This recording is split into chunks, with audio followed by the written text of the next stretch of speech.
Ya, itu pernyataan dari Irfan Widianto yang tadi juga sempat disebut-sebut Pak Arianto dan juga Pak Aan, adanya seorang peraih Hadi Makayasa 2010 yang akhirnya terjerat dalam kasus ini, Irfan Widianto. Benarkah Pak Arianto apa yang dinyatakan oleh Irfan tadi dalam penyampaiannya di dalam ruang persidangan, rasanya tidak ada anggota kepolisian yang berani menolak atau mempertanyakan sebuah perintah dari Divpropam? Betul Pak Arianto? Betul, dan itu penjelasan Irfan itu kurang menurut saya. Mhm. Kalau mau menjelaskan begini ya Pak, kehidupan di dalam polisi itu Pak ya, ketika kita dulu dibentuk pertama kali itu Pak, yang dihilangkan adalah dinolkan kita itu punya niat, punya kemampuan gitu, harus dinolkan sehingga kita harus patuh pada aturan, harus patuh pada pimpinan. Itu yang dianukan Pak, yang dikembelengkan gitu, sehingga dia keluar itu nggak boleh membantah pimpinan. Itu yang tercetak itu Pak di dalam kehidupan polisi gitu. Akibatnya apa? Semua seperti contoh siap salah kan gitu Pak. Kamu tahu nggak? Siap salah. Lucu kan itu Pak. Tapi itulah yang ditanamkan dari kecil itu Pak gitu. Makanya itu kalau perintah atasan merintah pasti jawabannya nomor satu siap dulu. Pantang bagi mereka untuk menanyakan kenapa kok harus begini.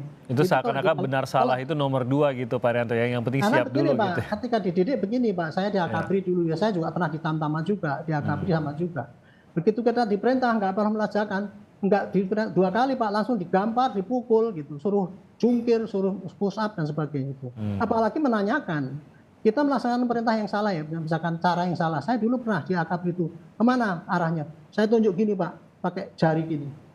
Langsung saya sama mayor saya itu Pak, saya pegang ini dipatahkan Pak ini tangan saya ini, karena nggak boleh nunjuk itu pakai gini Pak, mestinya pakai gini gitu loh. Contohnya kayak gitu saya itulah yang terjadi dalam lingkungan itu. Apalagi ini ya yang merintahkan Pak Sambo, bedanya pangkat jauh banget kan gitu Pak. Ya. Kemudian kedudukannya dia kan di Propam, dewanya dewa kan gitu kan, untuk di polisi kan gitu Pak gitu. Dan kemudian dia sangat dekat sekali dengan Pak Sambo gitu Pak. Sehingga sudah ada ikatan kan gitu Pak. Ikatan informal. Jadi otomatis Pak, semua orang yang diperintah itu pasti pertama kali pasti akan menuruti. Si Hendra saja yang cuma beda dikit itu Pak gitu kan.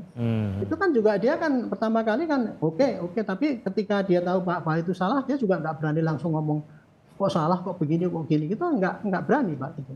Hanya beda satu loh Pak. Padahal kalau Hendra dengan si Pak Sambo itu kan cuma dia Karopaminal, kemudian terus kemudian si Sambonya juga pinter Pak.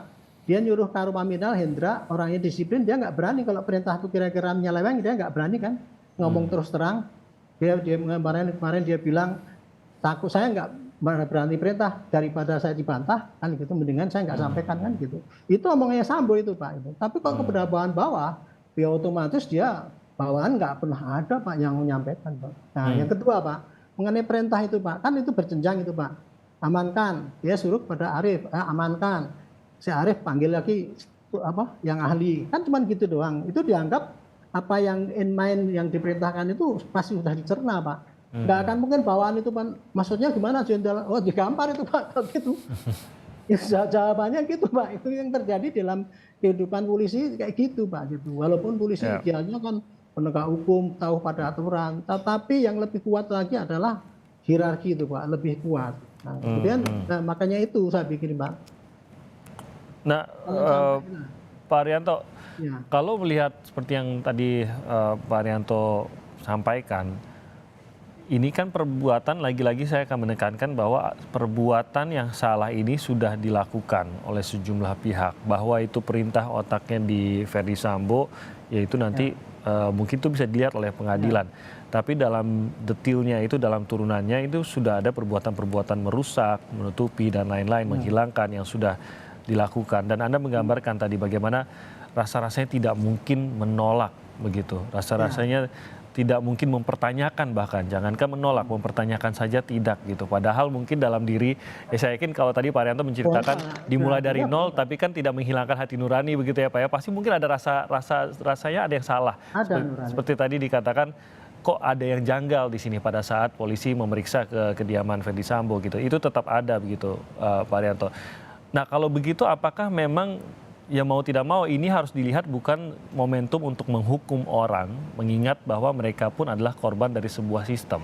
Sehingga yang harus disalahkan memang ya ada sebuah sistem di dalam kepolisian yang harus diperbaiki dalam hal ini, karena kita tidak ingin juga perbuatan yang mereka lakukan ini terulang, Pak. Mungkin tidak dengan cara menghukum mereka dalam pengadilan, tapi dengan cara mungkin memperbaiki sistemnya. Karena kalau sistemnya tersebut tidak diperbaiki, maka bukan tidak mungkin kita akan melihat anak buah yang melakukan sebuah pelanggaran karena menuruti atau terlalu takut untuk tidak menuruti atasannya. Kalau ini diteruskan begitu, Pak Haryanto. Ya, kalau saya ada dua pandangnya ya Pak. Kalau sekarang ya pemidanaan ini adalah ya Pak ya, itu kan untuk membuktikan yang didakwakan kan Pak. Ya. Apa yang didakwakan untuk obstruction of justice? Kan jelas Pak, bahwa ini semua dianggap melakukan tindakan merintangi penyidikan. Nah, definisi daripada obstruction of justice itu secara pidana ya Pak, itu harus ada niat daripada orang itu Pak, bahwa dia melakukan perbuatan itu adalah untuk merusak penyidikan kan gitu Pak. Dan perbuatannya ada gitu, walaupun perbuatannya sepotong-sepotong. Yeah. Kan dari persidangan kita sudah kelihatan Pak. Mereka itu pada waktu berbuat, dia tuh tidak tahu Pak bahwa itu dalam rangka penyidikan atau tidak gitu Pak. Hendra dibilang suruh pengamanan. Kemudian Bayi Kuning karena dipanggil karena ahlinya itu memindahkan data. Dia kan nggak ngerti datanya itu tadi untuk menyembunyikan anunya Pak Sambo. Jadi dari dakwaan itu sendiri itu menurut saya sih secara terang benderang sudah jelas sekali Pak, itu tidak memenuhi syarat untuk mereka itu untuk dipersalahkan gitu Pak. Unsurnya kurang. Tetapi kemudian kalau kita lihat ada korban yang meninggal, ya meninggal itu kan karena ulahnya Pak Sambo kan gitu Pak. Nah kemudian kalau kita hukum ini untuk pembinaan itu tadi Pak, apakah ini kemudian kalau dia kan toh ada yang kesalahan. Saya kira pembinaannya ya boleh juga dia mereka tetap dikenakan sanksi ya Pak ya. Tapi sanksinya yang berimbang dong. Jangan sanksi kemudian sanksi pidana menurut saya. Itu tadi Pak Widiarto kan mengatakan hukum itu macam-macam kan. Ada sanksi pidana, ada perdata, ada administrasi, ada macam-macam kan itu. Nah saya pikir karena ini mereka itu obstruction of justice ini digiring ke ranah pidana. Sedangkan ranah pidana itu dakwaannya adalah obstruction of justice jelas unsurnya. Dan menurut saya nggak terbukti itu ya. Walaupun para saksi ataupun pengadilan masih ahli masih berdebat ini perintah di bawah kuasa dan sebagainya. Menurut saya itu nggak usah diperintah, mereka nggak ngerti apa yang diperintahkan itu untuk mereka penyidikan kok gitu. Itu saya kira gitu Pak. Jadi kalau untuk pembinaan jatuhkanlah mereka dengan hukum yang setimpal dengan kesalahannya. Jangan sampai gara-gara orang yang sial Pak. Saya coba bayangkan ya kalau itu anak kita lah, atau Pak Hakim aja bilang kalau itu yang dipecat itu anaknya Pak Hakim, dia mau ngadili gimana coba? Oke. Pak, saya ini pendapat dari Pak An lagi-lagi bahwa nanti kita akan lihatlah hakim memutuskan seperti apa. Tapi kan yang kita tidak inginkan adalah hal seperti ini terulang lagi, bahwa bawahan tidak bisa menolak atau mempertanyakan sebuah perintah yang memang secara hati nurani pun sudah tahu ini tampaknya ada yang janggal, ada yang salah di sini. Tapi saya dibangun untuk melakukan hal tersebut, untuk menuruti perintah atasan tersebut. Rasanya ini juga berbahaya kalau memang ini diteruskan begitu. Apakah ini bisa selesai dengan menghukum para terdakwa di sini, atau justru ini sebuah pertanda bahwa ya seharusnya ada kerja besar yang lebih besar lagi untuk memperbaiki hal ini, dan ini menyimpan bahaya kalau memang diteruskan, Pak An? Ya, saya teringat persidangan Eliezer ya dalam hal ini. Karena waktu itu hakim bertanya pada Eliezer, itu di mana? Gitu. Di waktu kosek ya. Gitu. Terus dijawab ya dalam pendidikanmu kamu diajari apa? Diajari melaksanakan perintah atau diajari membuat strategi. Gitu. Nah di dalam pangkatnya dia yang sekitar 17 atau 18 ya, range-nya dengan seorang jenderal karena dia yang terbawah, ya dia hanya dididik untuk melaksanakan perintah. Apa saja perintahnya ya dia laksanakan. Nah itu yang ingin digali oleh hakim pada waktu itu. Nah disinilah sebenarnya kita perlu merujuk pada postulat terkait dengan perintah jabatan ini. Bahwasanya pertanggungjawabannya. Jadi pertanggungjawaban tidak akan diminta terhadap mereka yang patuh melaksanakan perintah, tetapi akan diminta kepada pihak yang memberi perintah. Ini hukum dasarnya atau asas dasarnya. Nah, sehingga dalam konteks ini memang harus betul-betul bisa dibuktikan. ada mens rea, ada niat jahat, ya, dan ada perbuatan melawan hukum dari yang dilakukan oleh para terdakwa yang sekarang ini terkena obstruction of justice dakwaan. Inilah memang persidangan-persidangan ini kalau hari ini adalah untuk mendengarkan ahli dan seterusnya, ya itu memang alat bukti, ya salah satu alat bukti bagi hakim untuk nanti membangun keyakinannya.